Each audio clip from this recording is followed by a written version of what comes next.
Everyone, welcome to my channel. Let's do some lead code today. So today's question is longest zigzag path in a binary tree. Let's first take a look at the description. You're given a root of a binary tree. A zigzag path for a binary tree is defined as choose any node in the binary tree and the direction. If the current direction is right, move to the right child of the current node. Otherwise, move to the left child. Change the direction from right to left or from left to right. Alternate the path. And repeat the second and third steps until you can move the trees. So the zigzag length is defined as the number of visited nodes minus 1. Okay. So let's take a look at the example here.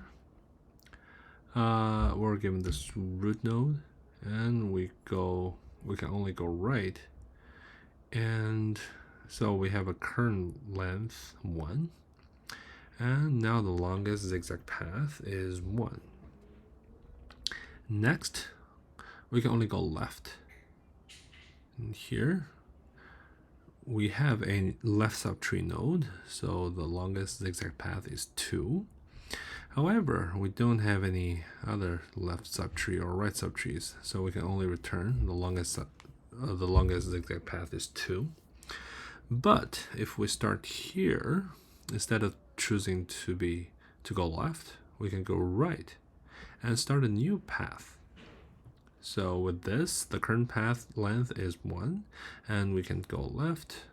It becomes 2, and then goes right. It becomes 3, which is the longest zigzag path. Okay, so here, because we went from the right, and we're not going to the right. Therefore, we're ending this zigzag path. Okay? This looks pretty simple, and this way of traversing the nodes looks like DFS to me. So I'm going to use the DFS. What do we need? We need a Boolean variable that denotes whether we're going left or right. And we need a current length. And also we need a longest zigzag path length. Okay, so let's do it. Let's do the DFS, starting from the root node, and we can define the Boolean like go left, so we can set it to true, and the current length is 0, and also root, we're going to do false and 0, and return longest length. Okay.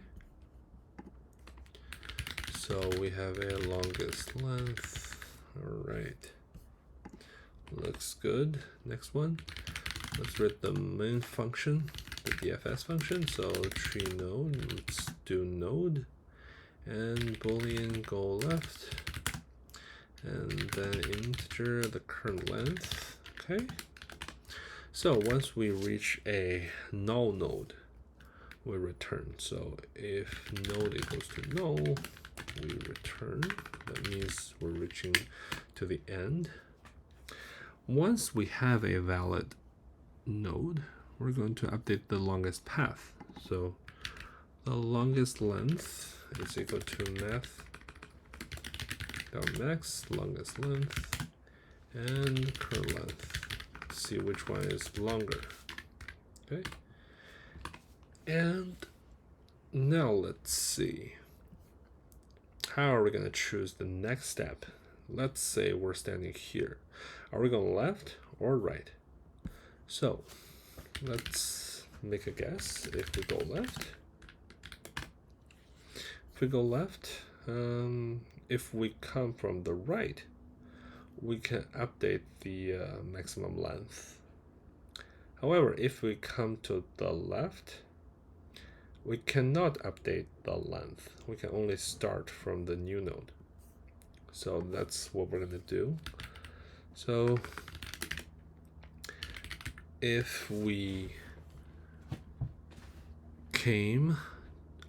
if we're going to the left, so we're going to root the left, and at the next point we can only go right, so it can only be false. And if go left, that means we're coming from the right.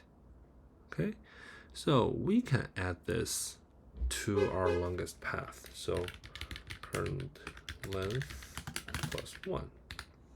Okay, and if there's no left subnode, we can only go right. So we can update the conditions in the right subtree. Once we go right, for the next node, we can only go left. So this will be true. Since we're going from the right, we can set the current length to 1. Okay. And else, if we were going to go right, that means we went from the left. So we can do root dot left. We're going from the left. So it can only go to right. And it will be updated to 1 since we're going left and then left, right? And once we go to the right one, once we come here, we have to go left, so I will update it to true, and current length plus 1. Okay, so I think this should do. Let's see. Okay, current length. There's a typo here. And okay, root dot left. So it looks like, yeah, I haven't made up my mind about the names of the variables. So okay, yeah, it returned okay. So let's take a look at the complexities. So in the worst case, we're going to traverse through all the nodes.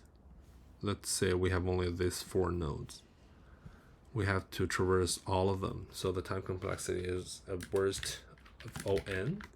And space complexity, we didn't use any extra space, but for the DFS function, there's a stack. So in the worst case, it's also n.